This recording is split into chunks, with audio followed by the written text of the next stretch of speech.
Punjabi radio USA ਸੁਣ ਰਹੇ ਸਾਰੇ ਸਰੋਤਿਆਂ ਨੂੰ ਬਲਵਿੰਦਰ ਕੌਰ ਵੱਲੋਂ ਪਿਆਰ ਭਰੀ ਸਤਿ ਸ਼੍ਰੀ ਅਕਾਲ। ਸਰੋਤਿਓ ਪ੍ਰੋਗਰਾਮ ਖਬਰ ਤੇ ਨਜ਼ਰ, ਜਿਸ ਵਿੱਚ ਹੁੰਦੇ ਨੇ ਸਾਡੇ ਨਾਲ ਬਲਤੇਜ ਪੰਨੂ ਜੀ। ਦੱਸਣਗੇ ਭਾਰਤ ਵਿੱਚ ਪੰਜਾਬ ਦੇ ਵਿੱਚ ਕੀ ਕੁਛ ਵਾਪਰਿਆ। ਖਬਰਾਂ ਤੇ ਨਜ਼ਰ ਮਾਰਾਂਗੇ। ਖਬਰਾਂ ਤੋਂ ਪਹਿਲਾਂ ਧੰਨਵਾਦ ਸਾਡੇ ਸਪਾਂਸਰ ਦਾ, ਜਿਨ੍ਹਾਂ ਨੇ ਪ੍ਰੋਗਰਾਮ ਨੂੰ ਸਪਾਂਸਰ ਕੀਤਾ, ਸਭ ਤੱਕ ਪਹੁੰਚਾਇਆ।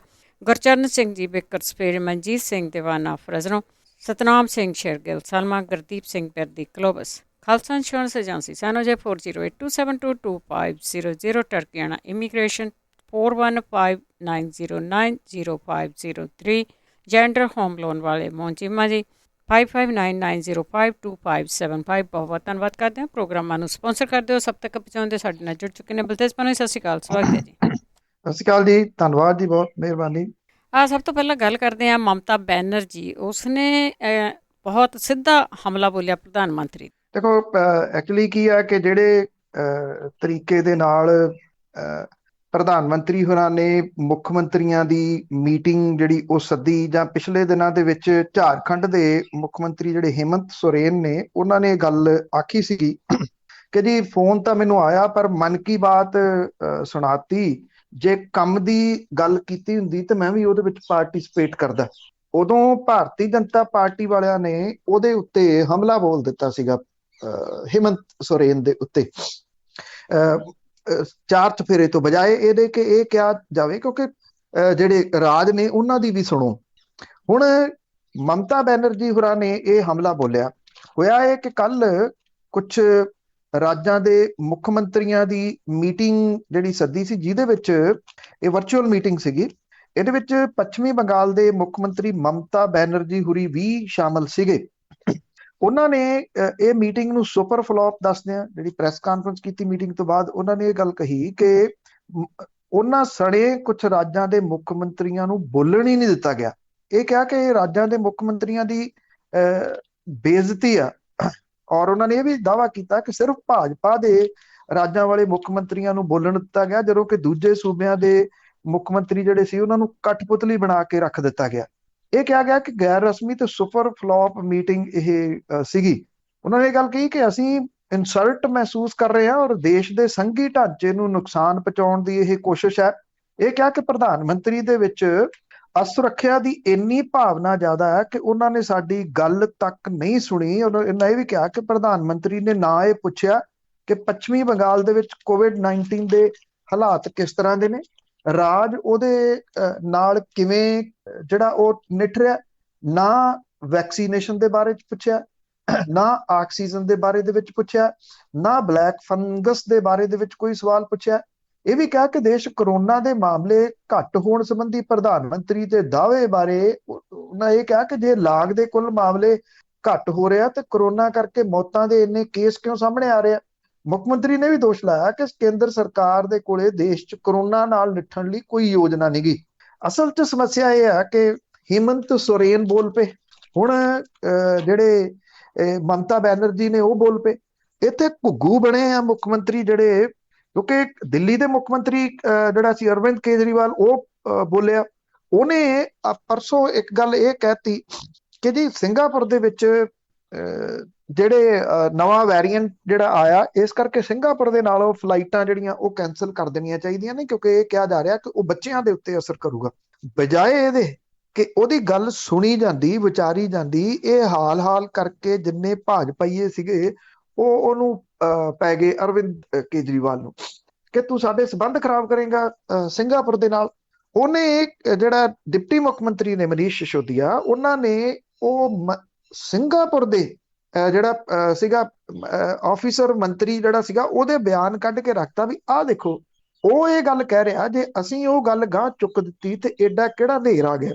ਇਹ ਡਿਕਟੇਟਰਸ਼ਿਪ ਇਸ ਪੱਧਰ ਦੀ ਜਿਹੜੀ ਉਹ ਕੀਤੀ ਜਾ ਰਹੀ ਆ ਕਿ ਇਹ ਵੇਖਿਆ ਜਾ ਰਿਹਾ ਕਿਹੜੇ ਵਿਰੋਧੀ ਵਾਲਾ ਉਹਦੇ ਹਿਸਾਬ ਦੇ ਨਾਲ, ਮਤਲਬ ਕਿ ਕੁਛ ਨਹੀਂ ਸਿੱਖਿਆ। ਜੋ ਕੁਛ ਇਸ ਵੇਲੇ ਇਹ ਕਰੋਨਾ ਦੇ ਨਾਲ ਹੋਇਆ ਪਿਆ, ਜੋ ਰਾਜਾਂ ਦੀ ਸਥਿਤੀ ਬਣੀ ਪਈ ਆ, ਉਹਦੇ ਤੋਂ ਅਜੇ ਵੀ ਕੇਂਦਰ ਦੀ ਸਰਕਾਰ ਦੇ ਉੱਤੇ ਕੋਈ ਅਸਰ ਨਹੀਂ ਹੋ ਰਿਹਾ ਕਿ ਇਹਨੂੰ ਕੰਟਰੋਲ ਕਰਨ ਦੇ ਵਾਸਤੇ ਰਾਜਾਂ ਦੇ ਮੁੱਖ ਮੰਤਰੀਆਂ ਦੀ ਮਦਦ ਲਈ ਜਾਵੇ। ਘੱਟੋ ਘੱਟ ਉਹਨਾਂ ਦੇ ਨਾਲ ਬਿਹੇਵ ਤਾਂ ਠੀਕ ਕੀਤਾ ਜਾਵੇ। ਉਹ ਕੁਝ ਵੀ ਇਦਾਂ ਦਾ ਨਹੀਂ ਕੀਤਾ ਜਾ ਰਿਹਾ, ਬਲਕਿ ਗੱਲ ਦੇ ਉੱਤੇ ਉਹਨਾਂ ਦੀ ਇਨਸਲਟ ਕਰਨ ਦੀ ਕੋਸ਼ਿਸ਼ ਕੀਤੀ ਜਾ ਰਹੀ ਹੈ, ਜਿਸ ਤਰ੍ਹਾਂ ਦੀ ਕਿ ਮਮਤਾ ਬੈਨਰਜੀ ਦੀ ਕੀਤੀ ਗਈ। ਇਸ ਮੀਟਿੰਗ ਦੇ ਵਿੱਚ ਸੱਦ ਕੇ ਬਿਠਾ ਲਓ ਗੱਲ ਨਾ ਕਰੋ, ਨਾ ਗੱਲ ਸੁਣੋ, ਉਹਨੂੰ ਟੋਟਲੀ ਇਗਨੋਰ ਕਰਦੇ। ਜੀ। ਤੇ ਅੱਗੇ ਐਕਸਪਰਟਾਂ ਦਾ ਕਹਿਣਾ ਆ ਕਿ ਜੇ ਵੈਕਸੀਨੇਸ਼ਨ ਜਲਦੀ ਜਲਦੀ ਨਾ ਲਾਈ ਬਾਕੀਆਂ ਦੇ ਤਾਂ ਤੀਜੀ ਲਹਿਰ ਵੀ ਆ ਸਕਦੀ ਹੈ। ਦੇਖੋ, ਇਹ ਦੂਸਰੀ ਲਹਿਰ ਆਉਣ ਕਰਕੇ ਘੱਟੋ ਘੱਟ ਜਿਹੜੇ ਐਕਸਪਰਟ ਨੇ ਉਹਨਾਂ ਦੀ ਰਾਏ ਤਾਂ ਸਾਹਮਣੇ ਆਉਣ ਲੱਗ ਗਈ ਹੈ, ਮੰਨਣੀ ਕਿਸੇ ਨੇ ਹੈ ਨਹੀਂ ਗੀ। ਇਹ ਆਪਾਂ ਜੋ ਹੁਣੇ ਸਾਂਝਾ ਕਰਕੇ ਹਟੇ ਆ, ਕਿਉਂਕਿ ਇੱਥੇ ਜੇ ਟੀਕੇ ਦੀ ਗੱਲ ਦੱਸਣੀ ਆ, ਵੀ ਟੀਕਾ ਕਿੰਨੇ ਦਿਨਾਂ ਦੇ ਵਿੱਚ ਲੱਗੂਗਾ, ਵੈਕਸੀਨੇਸ਼ਨ ਦੇ ਵਿੱਚ ਗੈਪ ਕਿੰਨਾ, ਉਹਦੇ ਵਾਸਤੇ ਕੋਈ ਐਕਸਪਰਟ ਨੂੰ ਨਹੀਂ ਬਿਠਾਇਆ ਜਾਂਦਾ, ਉਹਦੇ ਵਾਸਤੇ ਕੋਈ ਸਿਹਤ ਮੰਤਰੀ ਨਹੀਂ ਬੋਲਦਾ, ਉਹਦੇ ਵਾਸਤੇ ਪ੍ਰਧਾਨ ਮੰਤਰੀ ਹੀ ਬੋਲਦਾ ਜੀ। ਚਾਹੇ ਉਹ ਬੱਚਿਆਂ ਦੇ ਇਮਤਿਹਾਨ ਹੋਣ, ਉਹਦੇ ਵਾਸਤੇ ਵੀ ਉਹਨੇ ਹੀ ਗੱਲ ਕਰਨੀ। ਹਰ ਚੀਜ਼ ਦੇ ਵਾਸਤੇ ਉਹ ਐਕਸਪਰਟ ਬਣ ਕੇ ਕੈਮਰੇ ਦੇ ਮੂਹਰੇ ਜਿਹੜਾ ਉਹ ਬਹਿ ਜਾਂਦੇ ਆ, ਜਿੱਥੋਂ ਅਸਲ ਕਹਾਣੀ ਵਿਗੜੀ ਆ। ਹੁਣ ਇੱਕ ਵਾਰੀ ਫਿਰ, ਕਿਉਂਕਿ ਇਹੀ ਉਹ ਐਕਸਪਰਟ ਨੇ ਜਿਨ੍ਹਾਂ ਨੂੰ ਟਿਚਰਾਂ ਕਰਦੇ ਸੀਗੇ ਪ੍ਰਧਾਨ ਮੰਤਰੀ, ਕਿ ਬੜੇ ਐਕਸਪਰਟ ਕਹਿੰਦੇ ਸੀਗੇ ਇੱਥੇ ਲਹਿਰ ਆਊਗੀ, ਇੱਥੇ ਬਹੁਤ ਜ਼ਿਆਦਾ ਕੇਸ ਆਉਣਗੇ, ਉਹ ਕਹਿੰਦੇ ਅਸੀਂ ਤਾਂ ਉਹ ਮਾਰੇ ਕੇਸ ਕੂਸ ਜੇ ਚੁੱਕੇ। ਹੁਣ ਉਹੀ ਐਕਸਪਰਟ ਦੀ ਗੱਲ ਸਾਹਮਣੇ ਆ ਰਹੀ ਹੈ। ਹੁਣ ਇਹ ਜਿਹੜੇ ਐਕਸਪਰਟ ਨੇ ਉਹ ਇਹ ਕਹਿੰਦੇ ਨੇ, ਇਹਦੇ ਵਿੱਚ ਜਿਹੜੇ ਵਿਦਿਆ ਸਾਗਰ ਨੇ, ਉਹ ਕਹਿੰਦੇ ਕਿ ਕਰੋਨਾ ਵਾਇਰਸ ਦੇ ਟਾਕਰੇ ਦੇ ਵਾਸਤੇ ਜੇ ਵੈਕਸੀਨੇਸ਼ਨ ਮੁਹਿੰਮ ਨੂੰ ਹੋਰ ਰਫ਼ਤਾਰ ਨਾ ਦਿੱਤੀ, ਤੇ ਜੇ ਲੋਕਾਂ ਨੇ ਕੋਵਿਡ-19 ਤੋਂ ਬਚਾਅ ਲਈ ਜਿਹੜੇ ਦਿਸ਼ਾ ਨਿਰਦੇਸ਼ ਨੇ ਉਹਨਾਂ ਦੀ ਪਾਲਣਾ ਨੂੰ ਯਕੀਨੀ ਨਾ ਬਣਾਇਆ, ਤਾਂ ਅਗਲੇ 6 ਤੋਂ 8 ਮਹੀਨਿਆਂ ਦੇ ਵਿੱਚ ਕਰੋਨਾ ਦੀ ਜਿਹੜੀ ਤੀਜੀ ਲਹਿਰ ਆਉਣ ਦੀ ਸੰਭਾਵਨਾ ਹੈ। IIT ਹੈਦਰਾਬਾਦ ਦੇ ਵਿੱਚ ਪ੍ਰੋਫੈਸਰ ਵਿਦਿਆ ਸਾਗਰ ਜਿਹੜਾ ਸੂਤਰਾ ਮਾਡਲ ਦੇ ਵਿੱਚ ਸ਼ਾਮਲ ਵਿਗਿਆਨੀ ਨੇ, ਔਰ ਇਸ ਮਾਡਲ ਦੇ ਵਿੱਚ ਗਣਿਤ ਦੀ ਵਰਤੋਂ ਦੇ ਨਾਲ ਕੋਵਿਡ-19 ਕੇਸਾਂ ਦੇ ਵਧਣ ਘਟਣ ਦੇ ਬਾਰੇ ਦੇ ਵਿੱਚ ਜਿਹੜਾ ਉਹ ਰਾਏ ਦਿੱਤੀ ਜਾਂਦੀ ਹੈ। ਵਿਦਿਆ ਸਾਗਰ ਨੇ ਹਾਲਾਂਕਿ ਜ਼ੋਰ ਦੇ ਕੇ ਇਹ ਗੱਲ ਕਹੀ ਕਿ ਸੂਤਰਾ ਮਾਡਲ ਨੇ ਅਜੇ ਤੱਕ ਤੀਜੀ ਲਹਿਰ ਦੀ ਪੇਸ਼ੀਨਗੋਈ ਨਹੀਂ ਕੀਤੀ, ਉਂਝ ਇਹਦੇ ਉੱਤੇ ਕੰਮ ਜਾਰੀ ਹੈ। ਪ੍ਰੋਫੈਸਰ ਹੋਰਾਂ ਨੇ ਇਹ ਗੱਲ ਕਹੀ ਆ ਕਿ ਇਤਾਲਵੀ ਜਿਹੜੇ ਐਕਸਪਰਟ ਨੇ ਉਹਨਾਂ ਵੱਲੋਂ ਕਰੋਨਾ ਦੀ ਮਾਰ ਦੇ ਹੇਠ ਆਏ ਲੋਕਾਂ ਜਿਨ੍ਹਾਂ ਦੇ ਐਂਟੀਬਾਡੀਜ਼ ਘਟਣ ਲੱਗੇ ਸੀ ਬਾਬਤ ਕੀਤੀ ਸੋਧ ਦੇ ਹਵਾਲੇ ਨਾਲ ਕਿਹਾ ਕਿ ਜੇ ਐਂਟੀਬਾਡੀਜ਼ ਖਤਮ ਹੋ ਜਾਣ ਤਾਂ ਅਜਿਹੀ ਸੰਭਾਵਨਾ ਹੈ ਕਿ ਇਮਿਊਨਿਟੀ ਰੋਗਾਂ ਦੇ ਨਾਲ ਲੜਨ ਦੀ ਸ਼ਕਤੀ ਵੀ ਘਟਣ ਲੱਗ ਜਾਂਦੀ ਹੈ। ਇਸ ਕੇਸ ਦੇ ਵਿੱਚ ਜਿਹੜੇ ਵੈਕਸੀਨੇਸ਼ਨ ਪ੍ਰੋਗਰਾਮ ਨੂੰ ਹੋਰ ਰਫ਼ਤਾਰ ਦੇਣੀ ਹੋਊਗੀ। ਕੋਵਿਡ-19 ਤੋਂ ਸੁਰੱਖਿਆ ਲਈ ਜਿਹੜੇ ਜਾਰੀ ਹਦਾਇਤਾਂ ਨੇ ਉਹਦੀ ਸਖਤੀ ਦੇ ਨਾਲ ਪਾਲਣਾ ਕਰਨੀ ਹੋਊਗੀ। ਜੇ ਇਦਾਂ ਨਹੀਂ ਹੁੰਦਾ ਤਾਂ ਅਗਲੇ 6 ਤੋਂ 8 ਮਹੀਨਿਆਂ ਦੇ ਵਿੱਚ ਕੋਰੋਨਾ ਦੀ ਥਰਡ ਵੇਵ ਆਉਣ ਦੀ ਜਿਹੜੀ ਉਹ ਸੰਭਾਵਨਾ ਹੈ। ਉਹਨਾਂ ਨੇ ਇਹ ਗੱਲ ਕਹੀ ਹੈ ਕਿ ਜਿਹੜੀਆਂ ਅੱਗੇ ਭਵਿੱਖ ਦੇ ਵਿੱਚ ਉਹਨਾਂ ਨੇ ਜਿਹੜੀਆਂ ਭਵਿੱਖ ਦੇ ਵਿੱਚ ਕੀ ਕੁਝ ਹੋ ਸਕਦਾ ਹੈ, ਇਹਦੇ ਵਿੱਚ ਮਾਡਲ ਤੇ ਜਿਹੜੀ ਇਮਿਊਨਿਟੀ ਹੈ ਇਹਦੇ ਬਾਰੇ ਦੇ ਵਿੱਚ ਕੰਮ ਜਿਹੜਾ ਉਹ ਕਰਨਾ ਪਊਗਾ।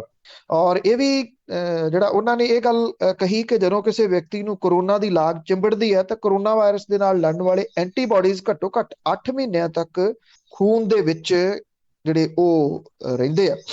ਔਰ 5 ਮਈ ਨੂੰ ਜਿਹੜੇ ਪ੍ਰਮੁੱਖ ਵਿਗਿਆਨਕ ਨੇ ਕੇ ਵਿਜੇ ਰਾਘਵਨ, ਉਹਨੇ ਇਹ ਕਿਹਾ ਸੀਗਾ ਕਿ ਕੋਵਿਡ ਲਾਗ ਦੀ ਤੀਜੀ ਲਹਿਰ ਨੂੰ ਨਹੀਂ ਟਾਲਿਆ ਜਾ ਸਕਦਾ, ਇਹਦੀ ਨਵੀਂ ਲਹਿਰ ਦੇ ਟਾਕਰੇ ਲਈ ਹੁਣ ਤੋਂ ਤਿਆਰੀਆਂ ਕਰਨ ਦੀ ਲੋੜ ਹੈ। ਪਰ ਜਿਹੜੇ ਇਹ ਵਿਗਿਆਨੀ ਨੇ, ਜਿਹੜੀ ਇਹਨਾਂ ਦੀ ਰਾਏ ਆਈ ਹੈ, ਇਹ ਥੋੜੀ ਜਿਹੀ ਉਹਦੇ ਤੋਂ ਉਲਟ ਹੈ। ਉਹਨਾਂ ਨੇ ਇਹ ਗੱਲ ਕਹੀ ਹੈ ਕਿ ਅਸੀਂ ਇਹ ਨਹੀਂ ਕਹਿੰਦੇ ਕਿ ਤੀਜੀ ਲਹਿਰ ਆਊਗੀ, ਪਰ ਉਹਨਾਂ ਨੇ ਇਹ ਗੱਲ ਕਹੀ ਹੈ ਕਿ ਜੇ ਸਰਕਾਰ ਜਿਸ ਤਰੀਕੇ ਦੇ ਨਾਲ ਚੱਲ ਰਹੀ ਆ, ਜਿਵੇਂ ਮੌਜੂਦਾ ਸਮੇਂ ਦੇ ਉੱਤੇ ਕੰਟਰੋਲ ਕਰ ਰਹੀ ਹੈ, ਜੇ ਇਹ ਹਾਲਾਤ ਰਹੇ ਤੇ ਫਿਰ ਇਹ ਲਹਿਰ ਜਿਹੜੀ ਉਹਨਾਂ ਦੇ ਕਹਿਣ ਤੋਂ ਭਾਵ ਜਿਹੜਾ ਇਹ ਹੈ, ਕਿਉਂਕਿ ਅੱਜ ਇੱਥੇ ਜਿਵੇਂ ਉਹ ਟੀਕਾ ਉਤਸਵ 18+ ਦੇ ਵਾਸਤੇ ਇੱਥੇ ਮੁੱਖ ਮੰਤਰੀ ਨੇ ਕਹਿ ਦਿੱਤਾ ਜੀ, ਪਿੰਡ ਜਿਹੜਾ ਪਿੰਡ 100% ਵੈਕਸੀਨੇਸ਼ਨ ਕਰਾ ਲੂਗਾ ਉਹਨੂੰ 10 ਲੱਖ ਰੁਪਏ ਦਾ ਇਨਾਮ ਦੇ ਦਿਆਂਗੇ। ਹੁਣ ਸਵਾਲ ਤਾਂ ਇੱਥੇ ਇਹ ਨੇ ਕਿ ਵੈਕਸੀਨ ਕਿੱਥੇ ਨੇ, ਕਿਉਂਕਿ ਕੇਂਦਰ ਦੀ ਸਰਕਾਰ ਨੇ ਬਜਟ ਦੇ ਵਿੱਚ ਇਹ ਕਹਿ ਦਿੱਤਾ ਕਿ 32,000 ਕਰੋੜ ਰੁਪਇਆ ਰੱਖ ਲਿਆ ਸੀ ਬਜਟ ਦੇ ਵਿੱਚ, ਔਰ ਇਹ ਰਾਜਾਂ ਨੂੰ ਵੈਕਸੀਨ ਦੇਣੇ ਆ। ਉਹ 32,000 ਕਰੋੜ ਰੁਪਇਆ ਕਿੱਥੇ ਗਿਆ? ਮੁੜ ਕੇ ਚੁੱਕ ਕੇ ਕੇਂਦਰ ਦੀ ਸਰਕਾਰ ਨੇ ਇਹ ਕਹਿ ਦਿੱਤਾ ਰਾਜ ਆਪੋ ਆਪਣੇ ਤਰੀਕੇ ਦੇ ਨਾਲ ਸੋਚਣ ਤੇ ਆਪੋ ਆਪਣੇ ਤਰੀਕੇ ਨਾਲ ਖਰੀਦਣ, ਜਿੱਥੋਂ ਉਹ ਚਾਹੁੰਦੇ ਆ ਉੱਥੋਂ ਖਰੀਦ ਲੈਣ ਦੁਨੀਆ ਭਰ ਦੇ ਵਿੱਚੋਂ। ਇਹ ਪਹਿਲੀ ਵਾਰੀ ਹੋ ਰਿਹਾ ਕਿ ਰਾਜਾਂ ਨੂੰ ਉਹਨਾਂ ਦੇ ਆਸਰੇ ਛੱਡ ਦਿੱਤਾ ਗਿਆ। ਮਤਲਬ ਕਿ ਜੋ ਕੁਝ ਇਸ ਵੇਲੇ ਵਿਸ਼ਵ ਭਰ ਦੇ ਵਿੱਚ ਜਿਹੜਾ ਚਰਚਾ, ਜਿਹੜਾ ਖਾਸ ਤੌਰ ਦੇ ਉੱਤੇ ਇੰਟਰਨੈਸ਼ਨਲ ਮੀਡੀਆ, ਉਹਦੇ ਵਿੱਚ ਜਿਸ ਚੀਜ਼ ਦਾ ਚਰਚਾ ਹੋ ਰਿਹਾ ਕੇਂਦਰੀ ਲੀਡਰਸ਼ਿਪ ਨੂੰ ਲੈ ਕੇ, ਉਹ ਬਿਲਕੁਲ ਸਹੀ ਹੋ ਰਿਹਾ। ਇੱਥੇ ਕੋਈ ਨਹੀਂ ਜਿਹੜਾ ਉਹ ਸੁਣ ਰਿਹਾ ਕਿ ਜਿਹੜਾ ਮੌਜੂਦਾ ਸਮਾਂ ਉਹਦੇ ਤੋਂ ਕੁਝ ਸਿੱਖਿਆ ਜਾ ਸਕੇ, ਲੋਕ ਬਚਾਏ ਜਾ ਸਕਣ। ਲੋਕਾਂ ਦੀ ਥੋੜ੍ਹੀ ਆ, ਉੱਥੇ ਤਾਂ ਆਪਣੇ ਖਜ਼ਾਨੇ ਭਰਨ ਦੀ ਹੋਈ ਆ। ਅੱਗੇ ਗੱਲ ਕਰਦੇ ਆ ਕਾਂਗਰਸ ਦੀ। ਉਹਨਾਂ ਦੀ ਜਿਹੜੀ ਖਾਨਾ ਜੰਗੀ ਛਿੜੀ ਹੋਈ ਆ, ਜਿਉਂ ਦੀ ਤਿਉਂ ਆ। ਪਰ ਸੁਨੀਲ ਜਾਖੜ ਨੇ ਵੀ ਚਿੱਠੀ ਲਿਖੀ ਆ ਹਾਈ ਕਮਾਨ ਨੂੰ। ਐਕਚੁਅਲੀ ਜਿਹੜੀ ਪ੍ਰਿੰਕਾ ਗਾਂਧੀ ਵਾਡਰਾ ਨੇ ਉਹਨੇ ਫੋਨ ਜ਼ਰੂਰ ਕੀਤਾ ਮੁੱਖ ਮੰਤਰੀ ਹੋਰਾਂ ਨੂੰ, ਔਰ ਉਹਦੇ ਵਿੱਚ ਇਹ ਕਿਹਾ ਗਿਆ ਫੋਨ ਦੇ ਉੱਤੇ ਕਿ ਛੇਤੀ ਤੋਂ ਛੇਤੀ ਇਹ ਮਾਮਲੇ ਸੁਲਝਾਏ ਜਾਣ। ਹਾਈ ਕਮਾਨ ਨੇ ਇਹ ਵੀ ਗੱਲ ਕਹੀ ਹੈ ਕਿ ਕਾਂਗਰਸ ਵਿਧਾਇਕਾਂ ਤੇ ਮੰਤਰੀਆਂ ਦੇ ਵਿੱਚ ਜਿਹੜੇ ਇੱਕ ਦੂਜੇ ਤੇ ਦੋਸ਼ ਲੱਗ ਰਹੇ ਆ ਇਹ ਸਹੀ ਨਿਗੇ, ਇਹਦੇ ਵਾਸਤੇ ਸੁਲ੍ਹਾ ਜਿਹੜੀ ਉਹ ਕੀਤੀ ਜਾਵੇ। ਇਹ ਵੀ ਕਿਹਾ ਗਿਆ ਕਿ ਕਾਂਗਰਸ ਦੇ ਕਲਚਰ ਦਾ ਹਿੱਸਾ ਨਿਗੀ। ਵਿਧਾਨ ਸਭਾ ਦੀਆਂ ਚੋਣਾਂ ਆਉਣ ਵਾਲੀਆਂ ਨੇ ਜਿਹਨੂੰ ਛੇਤੀ ਸਮੇਟਣ ਦੀ ਜ਼ਰੂਰਤ ਹੈ। ਹਰੀਸ਼ ਰਾਵਤ ਹੋਰਾਂ ਨੇ ਪ੍ਰਗਟ ਸਿੰਘ ਨੂੰ ਦਿੱਤੀ ਧਮਕੀ ਦੇ ਉੱਤੇ ਇਹ ਕਿਹਾ ਕਿ ਇਹ ਸਹੀ ਨਿਗੀ। ਇਹ ਵੀ ਕਿਹਾ ਕਿ ਪ੍ਰਗਟ ਸਿੰਘ ਨੂੰ ਇਸ ਮਾਮਲੇ ਦੇ ਵਿੱਚ ਸਮਝਾਇਆ ਜਾਵੇ ਤੇ ਉਹਦੀ ਨਾਰਾਜ਼ਗੀ ਛੇਤੀ ਤੋਂ ਛੇਤੀ ਦੂਰ ਕਰਨ ਦੀ ਕੋਸ਼ਿਸ਼ ਕੀਤੀ ਜਾਵੇ। ਇਹ ਵੀ ਕਿਹਾ ਕਿ ਉਹ ਪੰਜਾਬ ਦਾ ਦੌਰਾ ਕਰਨਗੇ ਛੇਤੀ ਤੇ ਇੱਥੇ ਆ ਕੇ ਨੇਤਾਵਾਂ ਨਾਲ ਗੱਲ ਕਰਨਗੇ। ਕਦੋਂ ਇਹ ਨਹੀਂ ਕੁਝ ਪਤਾ। ਪਹਿਲਾਂ ਇਹ ਕਿਹਾ ਗਿਆ ਸੀਗਾ ਕਿ ਸ਼ਨਿਚਰਵਾਰ ਨੂੰ ਉਹ 1 to 1 ਗੱਲ ਕਰਨਗੇ। ਹੁਣ ਦੂਜੇ ਪਾਸੇ ਇਹ ਪਤਾ ਲੱਗ ਰਿਹਾ ਕਿ ਹਰੀਸ਼ ਰਾਵਤ ਹੋਰਾਂ ਦੀ ਸਿਹਤ ਵੱਲ ਨਹੀਂ ਗਈ, ਇਸ ਕਰਕੇ ਉਹ ਸ਼ਾਇਦ ਇਸ ਸ਼ਨਿਚਰਵਾਰ ਨੂੰ 1 to 1 ਗੱਲ ਨਹੀਂ ਜਿਹੜੀ ਉਹ ਕਰ ਸਕਦੇ। ਪਹਿਲਾਂ ਇਹ ਕਿਹਾ ਗਿਆ ਸੀਗਾ ਕਿ ਵੀਡੀਓ ਦੇ ਉੱਤੇ ਗੱਲ ਕਰ ਲਈ ਜਾਵੇ। ਮੁੜ ਕੇ ਕਾਂਗਰਸ ਨੇ ਇਹ ਮਾਮਲਾ ਟਾਲ ਦਿੱਤਾ। ਇਸ ਕਰਕੇ ਟਾਲਤਾ ਕਿ ਵੀਡੀਓ ਦੇ ਉੱਤੇ ਪਤਾ ਲੱਗ ਜੂਗਾ ਕਿ ਕਿਹੜੇ ਨੇਤਾ ਨੇ ਕੀ ਕਿਹਾ ਤੇ ਇਹਦੇ ਨਾਲ ਕਾਂਗਰਸ ਦੀ ਤੋਏ ਜ਼ਿਆਦਾ ਹੋਊਗੀ। ਇਸ ਕਰਕੇ 1 to 1 ਮੀਟਿੰਗ ਕਮਰੇ ਦੇ ਅੰਦਰ ਹੀ ਕੀਤੀ ਜਾਵੇ ਤਾਂ ਬਿਹਤਰ ਰਹੂਗੀ। ਜਿਹੜੀ ਹਾਈ ਕਮਾਂਡ ਸੀ ਉਦੋਂ ਬਾਅਦ ਥੋੜੀਆਂ ਮੀਟਿੰਗਾਂ ਤਾਂ ਘਟੀਆਂ, ਪਰ ਜਿਹੜੇ ਨਵਜੋਤ ਸਿੰਘ ਸਿੱਧੂ ਆ ਉਹਦਾ ਟਵੀਟ ਨਹੀਂ ਘਟਿਆ। ਉਹਨੇ ਫਿਰ ਟਵੀਟ ਕੀਤਾ ਔਰ ਇਹ ਕਿਹਾ ਕਿ ਜਿਹੜੇ ਹੁਣ MLA ਨੇ ਉਹ ਦਿੱਲੀ ਜਾ ਕੇ ਹਾਈ ਕਮਾਂਡ ਦੇ ਸਾਹਮਣੇ ਪੰਜਾਬ ਦੀ ਸੱਚਾਈ ਰੱਖਣ। ਨਵਜੋਤ ਸਿੰਘ ਸਿੱਧੂ ਨੇ ਕਿਹਾ ਕਿ 19 ਦੀਆਂ ਚੋਣਾਂ ਦੇ ਵਿੱਚ ਪ੍ਰਚਾਰ ਦੇ ਵਿੱਚ ਬੇਅਦਬੀ ਤੇ ਦੋਸ਼ੀਆਂ ਨੂੰ ਬਚਾਉਣ ਵਾਲਿਆਂ ਨੂੰ ਸਜ਼ਾ ਦਿਵਾਉਣ ਦੀ ਉਹਨਾਂ ਨੇ ਮੰਗ ਕੀਤੀ ਸੀ ਤੇ ਅੱਜ ਵੀ ਉਸ ਗੱਲ ਦੇ ਉੱਤੇ ਉਹ ਖੜੇ ਨੇ।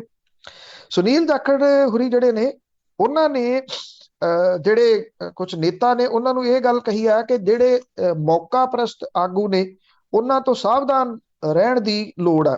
ਹੁਣ ਇਹ ਨਹੀਂ ਪਤਾ ਕਿ ਜਾਖੜ ਸਾਹਿਬ ਨੇ ਇਹ ਮੌਕਾ ਪ੍ਰਸਤ ਆਗੂ ਕਿਹਨਾਂ ਨੂੰ ਕਿਹਾ। ਬਿਨਾਂ ਕਿਸੇ ਸ਼ੱਕ ਦੇ ਸ਼ਾਇਦ ਉਹ ਕੈਪਟਨ ਅਮਰਿੰਦਰ ਸਿੰਘ ਹੋਰਾਂ ਨੂੰ ਨਹੀਂ ਕਿਹਾ ਹੋਊਗਾ, ਕਿਉਂਕਿ ਉਹਨਾਂ ਦੇ ਖੇਮੇ ਦੇ ਨੇ। ਇਸ ਵੇਲੇ ਸੁਖਜਿੰਦਰ ਸਿੰਘ ਰੰਧਾਵਾ ਨੇ, ਪ੍ਰਤਾਪ ਸਿੰਘ ਬਾਜਵਾ ਨੇ, ਨਵਜੋਤ ਸਿੰਘ ਸਿੱਧੂ ਨੇ, ਪ੍ਰਗਟ ਸਿੰਘ ਹੈ, ਚਰਨਜੀਤ ਸਿੰਘ ਚੰਨੀ ਹੈ। ਇਹਨਾਂ ਦੇ ਵਿੱਚੋਂ ਮੌਕਾ ਪ੍ਰਸਤ ਕੌਣ ਹੈ? ਉਹਨਾਂ ਨੇ ਨਾਮ ਲੈ ਕੇ ਤਾਂ ਨਹੀਂ ਕਿਸੇ ਦੀ ਜਿਹੜੀ ਉਹ ਗੱਲ ਕਹੀ, ਪਰ ਜਿਹੜੇ ਆਗੂ ਨੇ ਬਹੁਤੇ ਉਹ ਇਸ ਤਰੀਕੇ ਦੇ ਨਾਲ ਹੀ ਚੱਲ ਰਹੇ ਆ। ਮੈਨੂੰ ਨਹੀਂ ਕਿਹਾ ਦੂਜੇ ਨੂੰ ਜਿਹੜਾ ਉਹ ਕਿਹਾ ਹੋਣਾ। ਔਰ ਇੱਥੇ ਜਿਹੜੀ ਇਹ ਬਗਾਵਤ ਹੈ ਉਹਦੀ ਇੱਕ ਸਮੱਸਿਆ ਵੱਡੀ ਇਹ ਆ ਕਿ ਇਹਦੇ ਵਿੱਚ ਇੱਕ ਆਗੂ ਨਹੀਂ ਹੈਗਾ, ਇਹਦੇ ਵਿੱਚ 5-6 ਆਗੂ ਨੇ। ਜੇ ਕੋਈ ਇੱਕ ਆਗੂ ਹੋਵੇ ਤੇ ਉਹਦੇ ਤੁਸੀਂ ਕਹ ਲਓ ਕਿ ਉਹਦੀ ਅਗਵਾਈ ਦੇ ਵਿੱਚ ਜਾ ਕੇ ਇਹ ਹਾਈ ਕਮਾਂਡ ਦੇ ਨਾਲ ਗੱਲ ਕਰ ਸਕਦੇ ਆ। ਹੁਣ ਜੇ ਹਾਈ ਕਮਾਂਡ ਦੇ ਨਾਲ ਗੱਲ ਕੀਤੀ ਜਾਵੇ ਤੇ ਉੱਥੇ ਆਗੂ ਕਿਹੜਾ ਮੂਹਰੇ ਲੱਗੇ ਔਰ ਉਹ ਕਿਹੜਾ ਆਗੂ ਹੋਵੇ ਜਿਹੜਾ ਕਿ ਹਾਈ ਕਮਾਂਡ ਨੂੰ ਜੁਰਤ ਦੇ ਨਾਲ ਇਹ ਗੱਲ ਕਹਿ ਸਕੇ ਕਿ ਆਹ ਚੀਜ਼ਾਂ ਗਲਤ ਹੋ ਰਹੀਆਂ ਨੇ, ਅਸੀਂ ਇਹਦਾ ਵਿਰੋਧ ਕਰਦੇ ਹਾਂ। ਇਸ ਤਰ੍ਹਾਂ ਦਾ ਕੋਈ ਆਗੂ ਅਜੇ ਦਿਸਦਾ ਨਹੀਂ। ਜਦੋਂ 2002 ਤੋਂ 7 ਤੱਕ ਦਾ ਸਮਾਂ ਸੀ, ਜਦੋਂ ਕੈਪਟਨ ਅਮਰਿੰਦਰ ਸਿੰਘ ਹੋਰੀ ਮੁੱਖ ਮੰਤਰੀ ਸੀ, ਬਗਾਵਤ ਉਦੋਂ ਵੀ ਹੋਈ ਸੀ। ਉਹਨਾਂ ਦੇ ਰਾਜਾਸ਼ਾਹੀ ਕਲਚਰ ਦੇ ਉੱਤੇ ਸਵਾਲ ਉਦੋਂ ਵੀ ਉੱਠੇ ਸੀ, ਪਰ ਉਦੋਂ ਰਜਿੰਦਰ ਕੌਰ ਭੱਠਲ ਇੱਕ ਧੜੱਲੇਦਾਰ ਆਗੂ ਹੁੰਦੇ ਸਨ ਔਰ ਉਹਨਾਂ ਦੀ ਅਗਵਾਈ ਦੇ ਵਿੱਚ ਇਹ ਸਾਰੇ ਉੱਠੇ ਸੀ, ਜਿਹਦੇ ਕਰਕੇ ਉਦੋਂ ਹਾਈ ਕਮਾਂਡ ਨੂੰ ਨੋਟਿਸ ਲੈਣਾ ਪਿਆ ਸੀ। ਇਹ ਗੱਲ ਕੈਪਟਨ ਅਮਰਿੰਦਰ ਸਿੰਘ ਹੋਰਾਂ ਨੂੰ ਵੀ ਪਤਾ ਕਿ ਜਦੋਂ ਇੰਨੇ ਆਗੂ ਨੇ ਤੇ ਹਰੇਕ ਕੋਈ ਇਹ ਸੋਚਦਾ ਕਿ ਜਿਹੜੀ ਮੁੱਖ ਮੰਤਰੀ ਵਾਲੀ ਜੈਕਟ ਹੈ ਉਹ ਐਤਕੀ ਮੈਨੂੰ ਮਿਲ ਜੇ ਤਾਂ ਠੀਕ ਆ। ਉਹਦੇ ਕਰਕੇ ਉਹਨਾਂ ਨੂੰ ਇਹ ਲੱਗ ਰਿਹਾ ਕਿ ਜੇ ਇਦਾਂ ਇਹ ਪਾਟੇ ਰਹਿੰਦੇ ਆ ਤੇ ਉਹਨਾਂ ਦਾ ਕੰਮ ਠੀਕ ਹੁੰਦਾ ਚੱਲਿਆ ਜਾਊਗਾ ਜੀ। ਅਖੀਰ 'ਚ ਦੇਖੋ ਕੀ ਹੁੰਦਾ। ਪਟਿਆਲੇ ਦੇ ਨੇੜੇ ਪੁਲਿਸ ਪਾਰਟੀ ਆਈ ਸੀਗੀ ਛਾਪਾ ਮਾਰਨ ਤੇ ਉੱਥੇ ਗੋਲਾਬਾਰੀ ਹੋ ਗਈ ਆਪਸ ਵਿੱਚ। ਐਕਚੁਅਲੀ ਜਿਹੜਾ ਇਹ ਵਿਅਕਤੀ ਆ ਜਿਹਦੇ CIA ਸਟਾਫ ਨੇ ਛਾਪਾ ਮਾਰਿਆ, ਇਹ ਹਰਭਜਨ ਸਿੰਘ ਹੈ। ਔਰ ਇੱਕ ਅੱਧਾ ਨਹੀਂ, ਇਹਦੇ ਉੱਤੇ ਬਹੁਤ ਸਾਰੇ ਪਹਿਲਾਂ ਵੀ ਮਾਮਲੇ ਜਿਹੜੇ ਆ ਉਹ ਸ਼ਰਾਬ ਦੇ ਦਰਜ ਨੇ ਔਰ ਇਹ ਨਜਾਇਜ਼ ਸ਼ਰਾਬ ਜਿਹੜੀ ਆ ਉਹ ਵੇਚਦਾ। ਇਹਦੇ ਤੇ ਇਹਦੇ ਮੁੰਡਿਆਂ ਦੇ ਉੱਤੇ 15 ਦੇ ਖਿਲਾਫ ਕੇਸ ਦਰਜ ਨੇ। ਪੁਲਿਸ ਕਹਿੰਦੀ ਆ ਕਿ ਉਹਨਾਂ ਕੋਲ ਇਹ ਸੂਚਨਾ ਸੀਗੀ ਕਿ ਉਹਨੇ ਸ਼ਰਾਬ ਲਿਆਂਦੀ ਆ ਔਰ ਪੁਲਿਸ ਨੇ ਛਾਪਾ ਮਾਰਿਆ ਤੇ ਪੁਲਿਸ ਟੀਮ ਦੇ ਉੱਤੇ ਜਿਹੜਾ ਉਹ ਹਮਲਾ ਕਰ ਦਿੱਤਾ। ਪੁਲਿਸ ਨੇ ਪਿੰਡ ਆ ਕੇ ਇੱਕ ਵਿਅਕਤੀ ਨੂੰ ਗ੍ਰਿਫਤਾਰ ਕੀਤਾ ਤੇ ਲੋਕਾਂ ਨੇ ਪੁਲਿਸ ਦੇ ਉੱਤੇ ਹਮਲਾ ਕਰਕੇ ਉਹਨੂੰ ਛੁਡਾ ਲਿਆ। ਉਧਰ ਹਰਭਜਨ ਸਿੰਘ ਜਿਹੜੀ ਧਿਰ ਉਹ ਕਹਿੰਦੀ ਆ ਕਿ ਪੁਲਿਸ ਨੇ ਆਪਣੇ ਬਚਾਅ ਲਈ ਖੁਦ ਹੀ ਹੌਲਦਾਰ ਨੂੰ ਗੋਲੀ ਮਾਰਤੀ ਤੇ ਉਹਨੂੰ ਜ਼ਖਮੀ ਕਰਤਾ। ਇਹ ਵੀ ਜਿਹੜਾ ਕਿਹਾ ਕਿ ਸਾਡੇ ਕੋਲੇ ਤਾਂ ਕੋਈ ਹਥਿਆਰ ਹੀ ਨਹੀਂ ਹੈਗਾ। ਪੁਲਿਸ ਨੇ ਕਈ ਜਿਹੜੇ ਆ ਉਹ ਮਾਮਲੇ ਦਰਜ ਕੀਤੇ ਨੇ। ਇੱਥੇ ਔਰਤਾਂ ਦੇ ਉੱਤੇ ਵੀ ਮਾਮਲਾ ਜਿਹੜਾ ਉਹ ਦਰਜ ਕੀਤਾ। ਜਿਹੜੇ ਪਿੰਡ ਵਾਸੀ ਨੇ ਉਹਨਾਂ ਨੇ ਵੀ ਪਥਰਾਓ ਕੀਤਾ ਦੱਸਿਆ ਜਾ ਰਿਹਾ। ਸ਼ਾਇਦ ਉਹਦਾ ਰੀਜ਼ਨ ਇਹ ਹੈ ਕਿ ਜਿਹੜੇ ਹਰਭਜਨ ਸਿੰਘ ਦੇ ਨਾਲ ਰਲ ਕੇ ਸ਼ਰਾਬ ਵੇਚਦੇ, ਸਾਰਾ ਪਿੰਡ ਨਹੀਂ ਵੇਚਦਾ, ਕੁਝ ਜਿਹੜੇ ਘਰ ਨੇ ਸ਼ਰਾਬ ਵੇਚਦੇ ਆ, ਉਹਨਾਂ ਦੀ ਇਕਜੁੱਟਤਾ ਤਾਂ ਹੈ ਇਸ ਪੱਖੋਂ ਕਿ ਉਹ ਜਦੋਂ ਪੁਲਿਸ ਛਾਪਾ ਮਾਰਨ ਆਉਂਦੀ ਹੈ ਤੇ ਉਹਨਾਂ ਦੇ ਉੱਤੇ ਹਮਲਾ ਕਰਕੇ ਜਿਹੜਾ ਉਹ ਭਜਾ ਦਿੰਦੇ ਆ। ਅਸਲ ਦੇ ਵਿੱਚ ਕੀ ਆ, ਜਿਹੜੀ ਮੇਨ ਸਮੱਸਿਆ ਇੱਥੇ ਇਸ ਪੂਰੇ ਏਰੀਏ ਦੇ ਵਿੱਚ, ਇਹ ਸਨੌਰ ਘਨੌਰ ਵਾਲਾ ਜਿਹੜਾ ਏਰੀਆ ਉਹ ਪੈਂਦਾ। ਜਦੋਂ ਪੰਜਾਬ ਦੇ ਵਿੱਚ ਨਕਲੀ ਸ਼ਰਾਬ ਦੀਆਂ ਫੈਕਟਰੀਆਂ ਫੜਨੀਆਂ ਸ਼ੁਰੂ ਹੋਈਆਂ ਨੇ ਪਿਛਲੇ ਵਰੇ ਲੱਗੇ ਕਰਫਿਊ ਦੇ ਦੌਰਾਨ, ਉਹਦੇ ਦੌਰਾਨ ਕਰੋੜਾਂ ਨਹੀਂ ਅਰਬਾਂ ਰੁਪਈਏ ਦੀ ਜਿਹੜੀ ਸ਼ਰਾਬ ਸੀਗੀ ਉਹ ਨਕਲੀ ਸ਼ਰਾਬ ਬਣਾਉਣ ਵਾਲੀਆਂ ਫੈਕਟਰੀਆਂ ਨੇ ਬਣਾਈ। ਪੂਰੇ ਪੰਜਾਬ ਦੇ ਵਿੱਚ ਇਹ ਜਿਹੜੀ ਸ਼ਰਾਬ ਸੀ ਇਹ ਸਪਲਾਈ ਹੋਈ।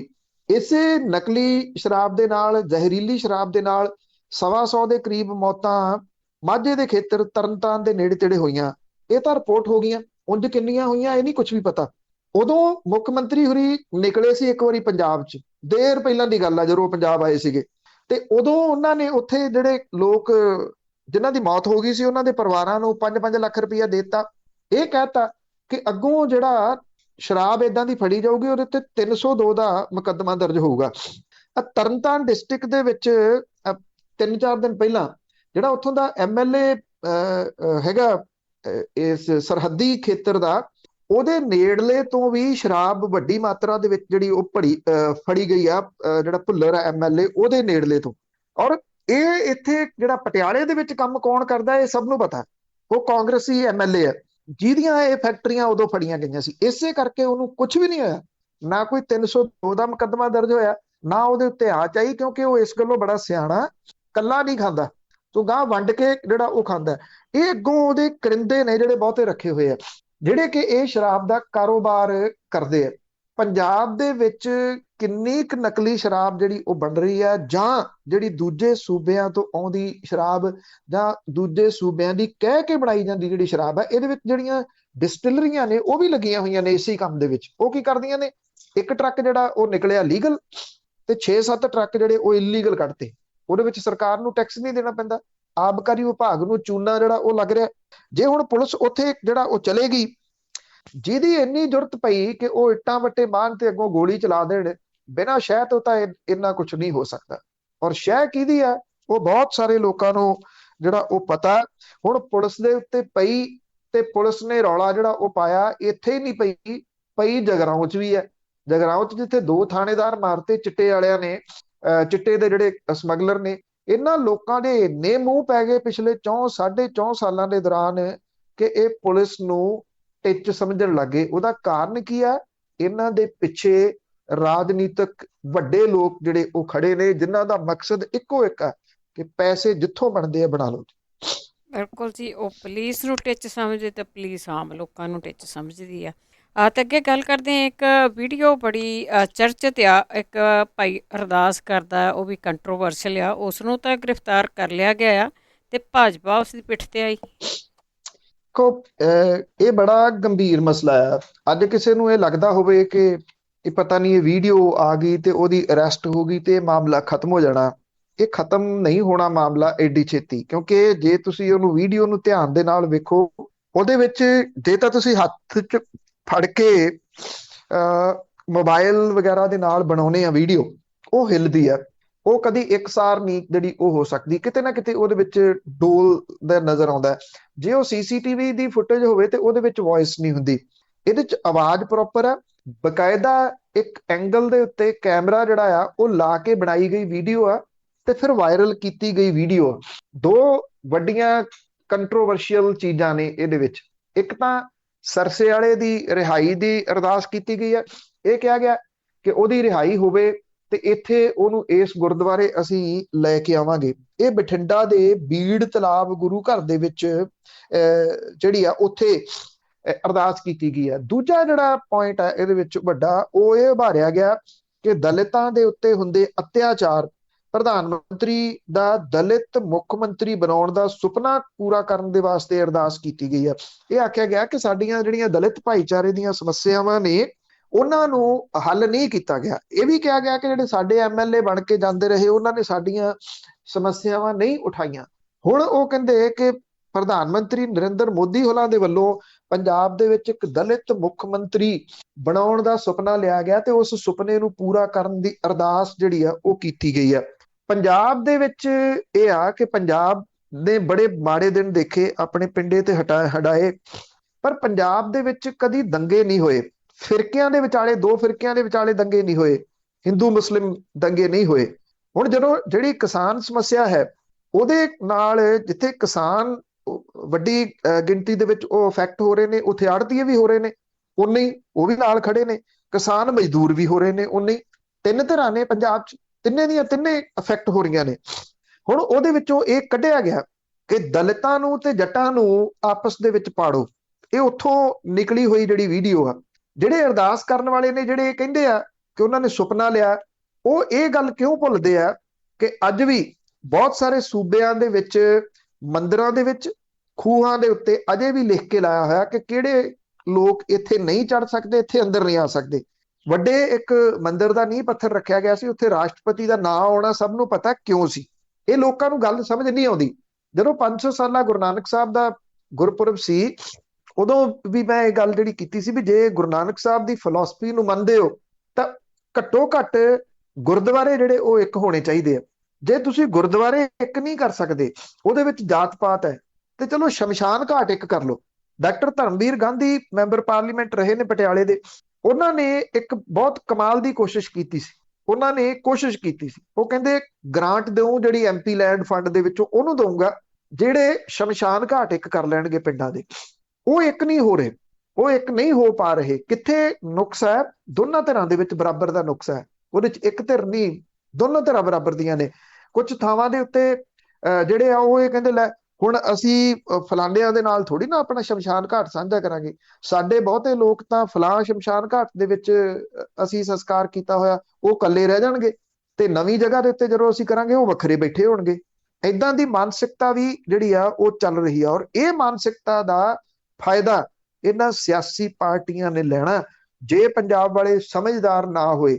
ਇਹ ਬਹੁਤ ਇੱਕ ਸਾਜ਼ਿਸ਼ ਦੇ ਤਹਿਤ ਕੱਢੀ ਗਈ ਵੀਡੀਓ ਆ। ਇਸ ਸਾਜ਼ਿਸ਼ ਨੂੰ ਸਮਝਣ ਦੀ ਲੋੜ ਹੈ ਕਿ ਇਸ ਸਾਜ਼ਿਸ਼ ਦੇ ਪਿੱਛੇ ਦਿਮਾਗ ਕਿਹੜੇ ਕੰਮ ਕਰ ਰਹੇ ਆ, ਕਿਉਂਕਿ ਪੰਜਾਬ ਦੇ ਇੱਕ ਦੋ ਭਾਜਪਾ ਆਗੂ ਹੈਗੇ ਆ ਜਿਨ੍ਹਾਂ ਦਾ ਇਹਦੇ ਉੱਤੇ ਪ੍ਰਤੀਕਰਮ ਆ ਗਿਆ, ਤੇ ਉਹਨਾਂ ਨੇ ਇਸ ਗੱਲ ਦੀ ਨਿਖੇਧੀ ਕੀਤੀ ਆ ਵੀ ਇਸ ਅਰਦਾਸ ਕਰਨ ਵਾਲੇ ਨਿਹੰਗ ਜਿਹੜਾ ਸੀਗਾ ਉਹਨੂੰ ਗ੍ਰਿਫਤਾਰ ਕਿਉਂ ਕੀਤਾ ਗਿਆ, ਕਿਉਂਕਿ ਉਹਦੇ ਉੱਤੇ ਮਾਮਲਾ ਦਰਜ ਹੋ ਗਿਆ ਸੀਗਾ। ਇਹ ਕਿਹਾ ਗਿਆ ਕਿ ਇਹਨੇ ਕਿਉਂ ਉਹਦੀ ਗ੍ਰਿਫਤਾਰੀ ਨਹੀਂ ਸੀ ਹੋਣੀ ਚਾਹੀਦੀ, ਉਹਨੇ ਮਹਿਜ ਅਰਦਾਸ ਜਿਹੜੀ ਆ ਉਹ ਕੀਤੀ ਆ। ਇਹ ਮਾਮਲਾ ਆਉਂਦੇ ਦਿਨਾਂ ਦੇ ਦੌਰਾਨ ਭਖੂਗਾ। ਇਹ ਹੁਣ ਪੰਜਾਬ ਵਾਲਿਆਂ ਦੇ ਉੱਤੇ ਹੈ, ਵੱਖ-ਵੱਖ ਕਾਸਟਾਂ ਦੇ ਉੱਤੇ ਹੈ ਕਿ ਉਹ ਇਹਨੂੰ ਕਿਵੇਂ ਉਭਾਰਦੇ ਆ, ਔਰ ਇਸ ਮਾਮਲੇ ਦੇ ਉੱਤੇ ਥੋੜੀ ਠੰਡ ਰੱਖਣ ਦੀ ਲੋੜ ਹੈ, ਪੇਸ਼ੈਂਸ ਤੋਂ ਕੰਮ ਲੈ ਕੇ ਅੱਗੇ ਵਧਣ ਦੀ ਲੋੜ ਹੈ, ਕਿਉਂਕਿ ਚਾਲ ਬੜੀ ਵੱਡੀ ਖੇਡੀ ਜਾ ਰਹੀ ਹੈ ਪੰਜਾਬ ਦੇ ਨਾਲ। ਬਿਲਕੁਲ ਜੀ, ਇਹ ਅਰਦਾਸ ਹੈ ਜਿਹੜੀ ਇਹ ਪਹਿਲਾਂ ਯੂਪੀ ਤੋਂ ਸ਼ੁਰੂਆਤ ਚਾਹੀਦੀ ਸੀ, ਯੂਪੀ 'ਚ ਕਰਨੀ ਚਾਹੀਦੀ ਸੀ, ਜੋਗੀ ਨਹੀਂ, ਉੱਥੇ ਪ੍ਰਧਾਨ ਮੁੱਖ ਮੰਤਰੀ ਜਿਹੜਾ ਨਾ ਹੋਰ ਚਾਹੀਦਾ ਸੀਗਾ। ਅੱਗੇ ਫਰੀਦਕੋਟ ਦੇ ਵਿੱਚ ਰੁੱਖ ਵੱਢੇ ਗਏ ਸੀਗੇ, ਰੌਲਾ ਪੈ ਗਿਆ, ਹੁਣ ਗਿਣਤੀ ਵੀ ਸ਼ੁਰੂ ਹੋ ਗਈ ਤੇ ਲੋਕਾਂ ਨੇ ਵੀ ਪੱਕੇ ਮੋਰਚੇ ਲਾ ਲਏ। ਦੇਖੋ, ਇਹ ਤਾਂ ਸੋਸ਼ਲ ਮੀਡੀਆ ਦੇ ਉੱਤੇ ਰੌਲਾ ਪੈਣ ਤੋਂ ਬਾਅਦ ਸਰਕਾਰ ਦੀ ਤੋਏ ਤੋਏ ਹੋਈ। ਜੇ ਇਹਦੇ 'ਚ ਬੜੇ ਸਾਰੇ ਰਵਾਇਤੀ ਬੂਟੇ ਨੇ, ਕਿੰਨੇ ਨੇ, ਸਰਕਾਰ ਨੇ ਜਾਂ ਸਰਕਾਰ ਦੇ ਨੁਮਾਇੰਦੇ ਜਿਨ੍ਹਾਂ 'ਚ ਭੁੱਖ ਇੰਨੀ ਪੈ ਗਈ ਆ ਵੀ ਜਿੱਥੋਂ ਜਿੰਨੇ ਪੈਸੇ ਮਿਲਦੇ ਆ ਉਹ ਲੈ ਲਓ। ਇਹ ਸਿਰਫ 67 ਲੱਖ ਰੁਪਏ ਦੇ ਵਿੱਚ ਵੇਚੇ ਗਏ। ਪ੍ਰਸ਼ਾਸਨ ਕਹਿੰਦਾ ਕਿ 2057 ਰੁੱਖ ਸੀਗੇ, ਜਦੋਂ ਕਿ ਜਿਹੜੇ ਵਾਤਾਵਰਣ ਪ੍ਰੇਮੀ ਨੇ ਉਹ ਇਹ ਜਿਹੜੀ ਗਿਣਤੀ ਆ ਇਹਦੇ ਤੋਂ 4 ਗੁਣਾ ਜ਼ਿਆਦਾ ਦੱਸਦੇ ਆ। 67 ਲੱਖ ਰੁਪਏ ਦੇ ਵਿੱਚ ਇਹ ਰੁੱਖ ਵੇਚੇ ਗਏ। ਇੰਨੇ ਰੁੱਖ ਆ ਉੱਥੇ, 135 ਏਕੜ ਜ਼ਮੀਨ ਹੈ। ਇੰਨੇ ਰੁੱਖ ਆ ਕਿ ਜੇ ਦਾਤਣਾ ਵੱਢ ਕੇ ਵੇਚਦੇ ਤੇ 67 ਲੱਖ ਤੋਂ ਵੱਧ ਦੀਆਂ ਵਿਕ ਜਾਣੀਆਂ ਸੀਗੀਆਂ। ਪਰ ਗੱਲ ਇਹ ਸੀ ਵੀ ਫਾਇਦਾ ਕਿਹਨੂੰ ਦੇਣਾ ਤੇ ਉਹਨਾਂ ਦੀ ਜੇਬ 'ਚ ਕਿੰਨੇ ਪੈਂਦੇ ਆ। ਇਹ ਤਾਂ ਵੱਢ ਕੇ ਲੈ ਚੱਲੇ ਸੀ। ਜੇ ਲੋਕਾਂ ਦੇ ਵਿੱਚ ਜਾਗਰੂਕਤਾ ਨਾ ਆਉਂਦੀ, ਰੌਲਾ ਪੈ ਗਿਆ। ਰੌਲਾ ਪੈਣ ਤੋਂ ਬਾਅਦ ਜਿਹੜੇ ਫਰੀਦਕੋਟ ਦੇ ਨੇੜੇ ਤੇੜੇ ਦੇ ਲੋਕ ਰਹਿੰਦੇ ਆ ਉਹ ਜੰਗਲ ਦੇ ਵਿੱਚ, ਜਿਹੜਾ ਜੰਗਲ ਵਸਿਆ ਹੋਇਆ, ਉੱਥੇ ਭੱਜ ਕੇ ਜਾ ਵੜੇ। ਇਹ ਗੱਲ ਕਹੀ ਕਿ ਨਹੀਂ ਵੱਢਣ ਦੇਵਾਂਗੇ। ਡਿਪਟੀ ਕਮਿਸ਼ਨਰ ਨੂੰ ਰੋਕਣਾ ਪੈ ਗਿਆ। ਉਸੇ ਵੇਲੇ ਇਹ ਮਾਮਲਾ, ਜਿੱਥੋਂ ਰੁੱਖ ਵੱਢੇ ਸੀ ਉੱਥੇ ਨਵੇਂ ਰੁੱਖ ਲਾਤੇ ਇਹਨਾਂ ਨੇ, ਵਾਤਾਵਰਣ ਪ੍ਰੇਮੀਆਂ ਨੇ। ਔਰ ਉੱਥੇ ਗੁਰਦਿੱਤ ਸਿੰਘ ਸੇਖੋਂ ਨੇ ਗੁਰਪ੍ਰੀਤ ਸਿੰਘ ਨੇ, ਚੰਦਬਾਜਾ, ਸੰਦੀਪ ਅਰੋੜਾ ਨੇ, ਕਿਰਪਾਲ ਸਿੰਘ ਨੇ, ਹਰਬਿੰਦਰ ਸਿੰਘ ਨੇ, ਇਹਨਾਂ ਸਾਰੇ ਲੋਕਾਂ ਨੇ ਉੱਥੇ ਪੱਕਾ ਮੋਰਚਾ ਲਾ ਲਿਆ, ਜਿਹੜਾ ਇਹਦਾ ਰਾਹ ਜਾਂਦਾ ਵੀ ਅਸੀਂ ਇੱਥੋਂ ਨਾ ਅੰਦਰ ਕਿਸੇ ਨੂੰ ਵੰਡ ਦੇਣਾ, ਨਾ ਕੋਈ ਰੁੱਖ ਵੱਢਣ ਦੇਣਾ। ਹੁਣ ਜਦੋਂ ਰੌਲਾ ਪੈ ਗਿਆ ਤੇ ਇਹਨਾਂ ਰੁੱਖਾਂ ਦੀ ਗਿਣਤੀ ਕਰਨੀ ਜਿਹੜੀ ਉਹ ਸ਼ੁਰੂ ਕਰ ਦਿੱਤੀ ਆ ਡਿਪਟੀ ਕਮਿਸ਼ਨਰ ਨੇ, ਕਿਉਂਕਿ ਘਪਲਾ ਸਾਹਮਣੇ ਆ ਗਿਆ ਤੇ ਉਹ ਹੁਣ ਗਿਣਤੀ ਕੀਤੀ ਜਾ ਰਹੀ ਹੈ ਕਿ ਅਸਲ ਦੇ ਵਿੱਚ ਇਹ ਰੁੱਖ ਕਿੰਨੇ ਨੇ। ਸ਼ੂਗਰ ਮਿਲ ਦੇ ਵਿੱਚ ਇਹ ਕਿਹਾ ਗਿਆ ਕਿ 257 ਰੁੱਖ ਨੇ, ਜਿਨ੍ਹਾਂ ਨੂੰ ਜੰਗਲਾਤ ਵਿਭਾਗ ਦੀ ਮਨਜ਼ੂਰੀ ਮਿਲਣ ਤੋਂ ਬਾਅਦ 67 ਲੱਖ ਰੁਪਏ ਚ ਵੇਚਿਆ ਸੀ। ਜੰਗਲਾਤ ਵਿਭਾਗ ਕਿਹਦੇ ਕੋਲੇ ਆ? ਸਾਧੂ ਸੁਭਾਅ ਦੇ ਸਾਧੂ ਸਿੰਘ ਧਰਮਸੋਤ ਦੇ ਕੋਲੇ, ਜਿਹਨੇ ਕਿਸੇ ਪਾਸੇ ਤੋਂ ਕੋਈ ਪੈਸਾ ਛੱਡਿਆ ਹੀ ਨਹੀਂ। ਜਿੰਨਾ ਆਉਂਦਾ ਉਹ ਗਰੀਬ ਦਲਿਤ ਵਿਦਿਆਰਥੀ ਜਿਹੜੇ ਨੇ ਉਹਨਾਂ ਦੇ ਵਜ਼ੀਫੇ ਤੱਕ ਹੜੱਪ ਗਿਆ। ਆਹ ਅਰਦਾਸਾਂ ਕਰਨ ਵਾਲੇ ਇਹਨੂੰ ਕੋਈ ਨਹੀਂ ਪੁੱਛਦਾ ਕਿ ਕਿੰਨਾ ਪੈਸਾ ਉਹ ਗਰੀਬ ਵਿਦਿਆਰਥੀਆਂ ਦਾ ਖਾ ਗਿਆ, ਔਰ ਉਹਨੂੰ ਕੁਝ ਨਹੀਂ ਹੁੰਦਾ। ਜੰਗਲਾਤ ਵਿਭਾਗ ਵੀ ਉਹਦੇ ਕੋਲੇ ਆ। 551 ਬੂਟੇ ਹਰ ਪਿੰਡ ਦੇ ਵਿੱਚ ਲਾਉਣੇ ਸੀ ਗੁਰੂ ਨਾਨਕ ਸਾਹਿਬ ਦੇ ਗੁਰਪੁਰਬ ਤੇ ਉੱਤੇ, ਉਹ ਕਿਸੇ ਪਿੰਡ ਦੇ ਵਿੱਚ ਲੱਗੇ ਹੋਏ ਦੇਖੇ ਹੋਣ? ਕਿਤੇ ਵੀ ਨਹੀਂ ਹੈਗੇ। ਜਿਹੜੇ ਫਰੀਦਕੋਟ ਸ਼ਹਿਰ ਦੇ ਵਸਨੀਕ ਤੇ ਵਾਤਾਵਰਣ ਪ੍ਰੇਮੀ ਨੇ ਉਹ ਇਹ ਕਹਿੰਦੇ ਆ ਕਿ ਲੱਖਾਂ ਦੀ ਗਿਣਤੀ ਦੇ ਵਿੱਚ ਰੁੱਖ ਸੀਗੇ ਇੱਥੇ, ਔਰ ਜਿੰਨੀ ਚਿਰ ਨੂੰ ਰੌਲਾ ਪਿਆ ਕਾਫੀ ਸਾਰੇ ਲੈ ਗਏ। ਜੀਰੇ ਵੀ ਇਸੇ ਤਰੀਕੇ ਦੇ ਨਾਲ ਸ਼ੂਗਰ ਮਿਲ ਹੈ, ਜਿੱਥੇ ਇਹ ਕਿਹਾ ਗਿਆ ਕਿ ਉਹ ਵੀ ਠੇਕਾ ਦੇ ਦਿੱਤਾ। ਜਿੰਨੀ ਦੇਰ ਨੂੰ ਇੱਧਰ ਫਰੀਦਕੋਟ ਵਾਲਾ ਰੌਲਾ ਪਿਆ ਜੀਰੇ ਵਾਲੇ ਪਾਸੇ ਨੂੰ ਹੋਏ ਤੇ ਉੱਥੇ ਪਤਾ ਲੱਗਿਆ ਉਹ ਤਾਂ ਚਟਨ ਵੀ ਕਰ ਗਏ, ਉਹ ਤਾਂ ਵੱਢ ਕੇ ਲੈ ਵੀ ਗਏ। ਇੰਨੇ ਹੀ ਉੱਥੇ ਸੀਗੇ ਰੁੱਖ, ਹਾਈਵੇਜ਼ ਤੋਂ ਸਾਰੇ ਰੁੱਖ ਜਿਹੜੇ ਦੀ ਉਹ ਖਾ ਗਏ। ਮਤਲਬ ਕਿ ਰੁੱਖਾਂ ਨਾਲ ਐਡਾ ਵੈਰ ਇਸ ਜਿਹੜਾ ਜੀ ਜੰਗਲਾਤ ਮੰਤਰੀ ਦਾ ਸਾਧੂ ਸਿੰਘ ਧਰਮਸੋਤ ਦਾ, ਵੀ ਉਹਨੇ ਤਹਈਆ ਕਰ ਲਿਆ ਹੋਇਆ ਪੰਜਾਬ ਦੇ ਵਿੱਚ ਮੈਂ ਕੋਈ ਰੁੱਖ ਨਹੀਂ ਰਹਿਣ ਦੇਣਾ। ਹੁਣ ਜਿਹੜੇ ਇਹਨਾਂ ਦੇ ਵੱਲੋਂ ਨੰਬਰਿੰਗ ਕੀਤੀ ਜਾ ਰਹੀ ਹੈ ਇਹਨਾਂ ਰੁੱਖਾਂ ਦੀ, ਔਰ ਵਣ ਰੇਂਜ ਅਫਸਰ ਨੇ ਇਹ ਗੱਲ ਕਹੀ ਹੈ ਕਿ ਜੰਗਲਾਤ ਵਿਭਾਗ ਹਰੇ ਰੁੱਖਾਂ ਨੂੰ ਵੱਢਣ ਦੀ ਉਹਨੂੰ ਇਜਾਜ਼ਤ ਨਹੀਂ ਦਿੱਤੀ ਜਾਊਗੀ, ਤੇ ਨਾ ਉਹਨਾਂ ਨੇ ਸ਼ੂਗਰ ਮਿਲ ਦੇ ਅਧਿਕਾਰੀਆਂ ਨੂੰ ਇਸ ਤਰ੍ਹਾਂ ਦੀ ਕੋਈ ਮਨਜ਼ੂਰੀ ਜਿਹੜੀ ਆ ਉਹ ਦਿੱਤੀ ਹੈ। ਅਵੇਅਰਨੈਸ ਹੈ, ਲੋਕਾਂ ਦੇ ਵਿੱਚ ਅਵੇਅਰਨੈਸ ਕਿਤੇ ਰਹੇ ਤੇ ਕੁਛ ਨਾ ਕੁਛ ਬਦਲਾਅ ਜਿਹੜਾ ਜੀ ਹੋ ਸਕਦਾ, ਨਹੀਂ ਤਾਂ ਅਦਰਵਾਈਜ਼ ਪੰਜਾਬੀ ਦੀ ਕਹਾਵਤ ਹੈ ਵੀ ਇਹਨਾਂ ਦੇ ਚੱਟੇ ਰੁੱਖ ਨਹੀਂ ਹਰੇ ਹੋਏ, ਉਹ ਸਾਧੂ ਸਿੰਘ ਧਰਮਸੋਤ ਵਰਗੇ ਹੀ ਨੇ ਲੋਕ। ਬਿਲਕੁਲ ਜੀ ਬਿਲਕੁਲ, ਉਹਦੇ ਖਿਲਾਫ ਨਹੀਂ ਯਾਰ ਅਰਦਾਸੀਏ ਤੁਰਦੇ ਹੈਗੇ। ਬਸ ਤੁਸੀਂ ਦੱਸਿਆ ਵੀ ਹੈਗਾ ਇੱਕ ਹੋਣਾ ਚਾਹੀਦਾ। ਅੱਗੇ ਪੰਜਾਬ ਦੇ ਵਿੱਚ ਜਿਹੜੇ ਹਸਪੀਟਲ ਆ ਉਹਨਾਂ ਦੇ ਵਿੱਚ ਬੜਾ ਵਾਧੂ ਚਾਰਜ ਕੀਤੇ ਜਾਂਦੇ, ਉਹਨਾਂ ਦੀਆਂ ਸ਼ਿਕਾਇਤਾਂ ਵੀ ਜਿਉਂਦੀਆਂ ਤੇ ਉਹ ਦੇਖੋ ਸ਼ਿਕਾਇਤਾਂ ਆ ਰਹੀਆਂ ਨੇ, ਵੱਡੇ ਪੱਧਰ ਦੇ ਉੱਤੇ ਆ ਰਹੀਆਂ ਨੇ। ਜਿਹੜੇ ਮੁਹਾਲੀ ਦੇ ਸਿਹਤ ਮੰਤਰੀ ਆ, ਮੈਂ ਮੁਹਾਲੀ ਦੇ ਤਾਂ ਕਰਕੇ ਕਹਿੰਦਾ ਵੀ ਉਹ ਨਹੀਂ ਮੁਹਾਲੀ ਤੋਂ ਬਾਹਰ ਨਿਕਲਦਾ, ਕਿਉਂਕਿ ਉੱਥੇ ਹੀ ਗੇੜੇ ਕੱਢੀ ਜਾਂਦੇ ਨੇ, ਉਹ ਉੱਥੇ ਹੀ ਉਹ ਉਦਘਾਟਨ ਕਰੀ ਜਾਂਦੇ ਆ ਸੜਕਾਂ ਦੇ। ਲੋਕਾਂ ਦੇ ਤਾਂ ਪਾਬੰਦੀ ਲੱਗੀ ਆ ਵੀ ਅੰਤਮ ਸੰਸਕਾਰ ਦੇ ਉੱਤੇ 10 ਬੰਦਿਆਂ ਤੋਂ ਵੱਧ ਨਹੀਂ ਜਾ ਸਕਦਾ। ਉਹ 40-40, 50-50 ਬੰਦੇ ਲੈ ਕੇ ਉਦਘਾਟਨ ਸੜਕ ਦਾ ਕਰ ਲਿਆ, ਸੀਵਰੇਜ ਦਾ ਕਰ ਲਿਆ, ਉੱਥੇ ਗੇੜੇ ਕੱਢੀ ਜਾਂਦੇ ਨੇ, ਕਿਉਂਕਿ ਉੱਥੋਂ ਆਪਣਾ ਭਰਾ ਉਹਨਾਂ ਨੇ ਮੇਅਰ ਬਣਾ ਲਿਆ ਤੇ ਆਪ ਗਾਂ ਚੋਣ ਲੜਨੀ ਹੈ। ਉਹਨਾਂ ਨੂੰ ਲੱਗਦਾ ਕਿ ਮੁਹਾਲੀ ਦੇ ਵਿੱਚ ਹੀ ਸਾਰਾ ਕੁਛ ਹੈ, ਮੁਹਾਲੀ ਦੇ ਆਲੇ ਦੁਆਲੇ ਹੀ ਉਹ ਘੁੰਮਦੇ ਨੇ। ਲੋਕਾਂ ਦਾ ਬਹੁਤ ਵੱਡੇ ਪੱਧਰ ਦੇ ਉੱਤੇ ਸ਼ੋਸ਼ਣ ਹੋ ਰਿਹਾ ਇਸ ਵੇਲੇ ਪੰਜਾਬ 'ਚ। ਮਣਾ ਮੂੰਹੀ ਪੈਸਾ ਚਾਰਜ ਇਹ ਜਿਹੜੇ ਹਸਪੀਟਲ ਨੇ ਉਹ ਕਰ ਰਹੇ ਨੇ। ਕਰੋਨਾ ਮਰੀਜ਼ਾਂ ਤੋਂ ਦਿਨ ਦਾ 15 ਤੋਂ 20 ਹਜ਼ਾਰ ਰੁਪਏ ਦੀ ਵਸੂਲੀ ਇਹ ਹਸਪੀਟਲ ਪਰ ਬੈੱਡ ਦਾ ਕਰ ਰਿਹਾ। ਹਸਪਤਾਲ ਦੇ ਲੈਵਲ ਜਿਹੜਾ ਇੱਕ ਲੈਵਲ ਏ ਆ, ਉਹਦੇ ਮਰੀਜ਼ ਨੂੰ ਦਿੱਤੀ ਜਾਣ ਵਾਲੀ ਜਿਹੜੀਆਂ ਫੈਸਿਲਿਟੀਜ਼ ਨੇ ਉਹਦੇ ਰੇਟ ਫਿਕਸ ਕੀਤੇ ਗਏ ਆ। ਉਹਦੇ ਬਾਵਜੂਦ ਇਹ ਹਸਪੀਟਲ ਕਿਸੇ ਚੀਜ਼ ਦੀ ਪਰਵਾਹ ਨਹੀਂ ਕਰ ਰਹੇ। ਡਾਕਟਰ ਰਾਜਨ ਦੀ ਮੌਤ ਇੱਥੇ ਹੋਈ ਪਟਿਆਲੇ ਦੇ ਵਿੱਚ, ਸਰਜਨ ਸਨ ਉਹ ਰਜਿੰਦਰਾ ਹਸਪੀਟਲ ਦੇ ਵਿੱਚ ਦਾਖਲ ਰਹੇ। ਮੁੜ ਕੇ ਇੱਥੇ ਕੋਲੰਬੀਆ ਏਸ਼ੀਆ ਹਸਪੀਟਲ ਹੈ ਪ੍ਰਾਈਵੇਟ, ਉਹਦੇ ਪਰਿਵਾਰ ਵਾਲਿਆਂ ਨੇ ਉਹਨਾਂ ਦੀ ਹਾਲਤ ਸੁਧਰਦੀ ਨਾ ਵੇਖ ਕੇ ਉੱਥੇ ਦਾਖਲ ਕਰਵਾਤਾ। ਡਾਕਟਰ ਰਾਜਨ ਦੇ ਪਰਿਵਾਰ ਤੋਂ 11,80,000 ਰੁਪਇਆ ਚਾਰਜ ਕੀਤਾ ਕੋਲੰਬੀਆ ਏਸ਼ੀਆ ਪ੍ਰਾਈਵੇਟ ਹਸਪੀਟਲ ਨੇ, ਜਿੱਥੇ ਸਰਕਾਰੀ ਡਾਕਟਰ ਜਿਹੜਾ ਉਹਦਾ ਪ੍ਰੋਪਰ ਇਲਾਜ ਨਹੀਂ ਹੋਇਆ, ਔਰ ਜਦੋਂ ਪ੍ਰਾਈਵੇਟ ਚਲੇ ਗਏ ਉਹਦੀ ਇੰਨੀ ਚੰਮ ਜਿਹੜੀ ਦੀ ਉਹ ਲਾ ਲਈ ਗਈ ਉਹਦੇ ਪਰਿਵਾਰ ਦੀ। ਉੱਥੇ ਆਮ ਬੰਦੇ ਦਾ ਕੀ ਹੋ ਸਕਦਾ? ਇੱਥੇ ਹੁਣ ਛਾਪੇਮਾਰੀ ਕੁਝ ਥਾਵਾਂ ਦੇ ਉੱਤੇ ਅੱਖਾਂ ਪੂੰਝਣ ਦੇ ਵਾਸਤੇ ਕੀਤੀ ਜਾ ਰਹੀ ਹੈ। ਇੱਥੇ ਜ਼ੀਰਕਪੁਰ ਦੇ ਵਿੱਚ ਇੱਕ ਹਸਪੀਟਲ ਹੈ ਜਿਹਦੀਆਂ ਇੰਨੀਆਂ ਸ਼ਿਕਾਇਤਾਂ ਆ ਗਈਆਂ ਕਿ ਤੰਗ ਆ ਕੇ ਛਾਪੇਮਾਰੀ ਜਿਹੜੀ ਸੀ ਉਹ ਕਰਨੀ ਪਈ। ਮਾਮਲਾ ਉਹਦੇ ਉੱਤੇ ਦਰਜ ਹੋ ਗਿਆ। ਜਲੰਧਰ ਦੇ ਵਿੱਚ ਮਾਮਲੇ ਦਰਜ ਕੀਤੇ ਗਏ ਆ। ਜਲੰਧਰ ਦੇ ਵਿੱਚ ਅੰਨ੍ਹੇਵਾਹ ਲੁੱਟ ਜਿਹੜੀ ਆ ਉਹ ਹਸਪਤਾਲਾਂ ਦੇ ਵੱਲੋਂ ਲੋਕਾਂ ਦੀ ਕੀਤੀ ਜਾ ਰਹੀ ਹੈ। ਜਲੰਧਰ ਦੇ ਤਾਂ ਹਾਲਾਤ ਇਹ ਬਣੇ ਪਏ ਆ ਕਿ ਇੱਕ ਐਂਬੂਲੈਂਸ ਵਾਲਾ ਇੱਕ ਵਿਅਕਤੀ ਜਿਹੜਾ ਪੈਰਾਂ ਤੋਂ ਚੱਲਣ ਤੋਂ ਲਾਚਾਰ ਸੀਗਾ ਜੀ, ਉਹਨੂੰ ਸੜਕ ਦੇ ਉੱਤੇ ਰਾਤ ਦੇ 10 ਵਜੇ ਇਸ ਕਰਕੇ ਲਾ ਕੇ ਚਲੇ ਗਿਆ ਵੀ ਉਹਦੇ ਕੋਲ 900 ਰੁਪਈਆ ਨਹੀਂ ਸੀਗਾ ਉਹਨੂੰ ਦੇਣ ਲਈ। ਜੇ ਉਹ ਨਾ ਉਹਨੂੰ ਕੋਈ ਦੇਖ ਕੇ ਘਰਦਿਆਂ ਨੂੰ ਦੱਸਦੇ ਤੇ ਉਹਦਾ ਪਤਾ ਨਹੀਂ ਰਾਤ ਨੂੰ ਵਿਚਾਰੇ ਦਾ ਕੀ ਹਾਲਾਤ ਬਣਦੇ ਜੀ। ਜਿਹਦਾ ਜਿੰਨਾ ਦਾ ਲੱਗ ਰਿਹਾ ਉਹਨਾਂ ਉਹ ਲੁੱਟਣ ਦੇ ਚੱਕਰਾਂ ਦੇ ਵਿੱਚ ਹੈ। ਬਠਿੰਡੇ ਦੇ ਵਿੱਚ ਵੀ ਛਾਪੇਮਾਰੀ ਜਿਹੜੀ ਉਹ ਕੀਤੀ ਗਈ ਹੈ। 2 ਪ੍ਰਾਈਵੇਟ ਜਿਹੜੇ ਹਸਪੀਟਲ ਨੇ, ਬੀਬੀ ਵਾਲਾ ਰੋਡ ਦੇ ਉੱਤੇ MG ਹਸਪੀਟਲ ਹੈ, ਔਰ ਇਸ ਤੋਂ ਇਲਾਵਾ ਦੂਸਰਾ ਜਿਹੜਾ ਮਾਲ ਰੋਡ ਦੇ ਉੱਤੇ ਗਲੋਬਲ ਹੈਲਥ ਕੇਅਰ ਹੈ, ਮਾਨਸਾ ਰੋਡ ਦੇ ਉੱਤੇ IVY ਹਸਪੀਟਲ ਹੈ। ਇੱਥੇ ਓਵਰ ਚਾਰਜਿੰਗ ਵਸੂਲੀ ਨੂੰ ਲੈ ਕੇ ਚੈਕਿੰਗ ਜਿਹੜੀ ਆ ਜੀ ਉਹ ਕੀਤੀ ਗਈ ਆ, ਰਿਕਾਰਡ ਜ਼ਬਤ ਕੀਤੇ ਗਏ ਆ। ਹੁਣ ਜਿਹੜੀ ਟੀਮ ਆਈ ਆ ਉਹ ਜਿਹੜੇ ਹੱਡ ਮਾਸ ਦੀ ਬਣੀ ਆ, ਉਹ ਵੀ ਪਤਾ ਹੀ ਆ। ਅਗਲੇ ਕਹਿੰਦੇ ਆ ਕਿ ਜੇ ਅਸੀਂ ਇੰਨੇ ਕਮਾ ਰਹੇ ਆ ਤੇ ਤੁਸੀਂ ਲਓ, ਔਰ ਇਹਦੇ ਚ ਬਿਨਾਂ ਕਿਸੇ ਸ਼ੱਕ ਦੇ ਉੱਪਰ ਤੱਕ ਹਿੱਸਾ ਪੱਤੀ ਜਿਹੜੀ ਇਹਨਾਂ ਪ੍ਰਾਈਵੇਟ ਹਸਪੀਟਲਾਂ ਦੀ ਜਾਂਦੀ ਹੈ, ਜਿੱਥੋਂ ਇਹ ਸਾਰੇ ਹਾਲਾਤ ਜਿਹੜੇ ਉਹ ਖਰਾਬ ਹੋਏ ਹੋਏ ਆ।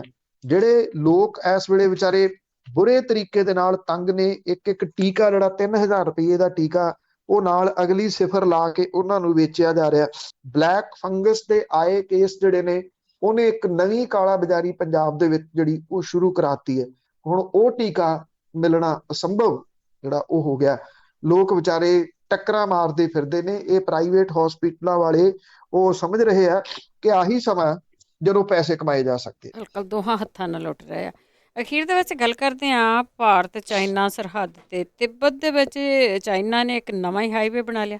ਦੇਖੋ, ਇਹ ਜਿਹੜਾ ਪੂਰਬੀ ਲਦਾਖ ਸਰਹੱਦ ਹੈ, ਪਿਛਲੇ ਸਾਲ ਤੋਂ ਉੱਥੇ ਜਿਹੜਾ ਤਣਾਅ ਸੀਗਾ, ਉਹਦੇ ਵਾਸਤੇ ਬੇਸ਼ੱਕ ਕੋਸ਼ਿਸ਼ਾਂ ਹੁੰਦੀਆਂ ਹੋਣ, ਕੋਸ਼ਿਸ਼ਾਂ ਵੀ ਵੈਸੇ ਕਾਗਜ਼ੀ ਨੇ।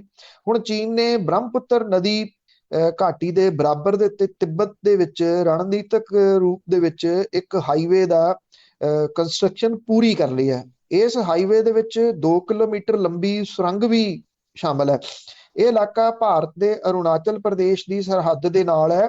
ਇਸ ਘਾਟੀ ਦੇ ਵਿੱਚ ਚੀਨ ਇੱਕ ਵੱਡੇ ਬੰਨ ਦੇ ਉੱਤੇ ਕੰਮ ਕਰ ਰਿਹਾ।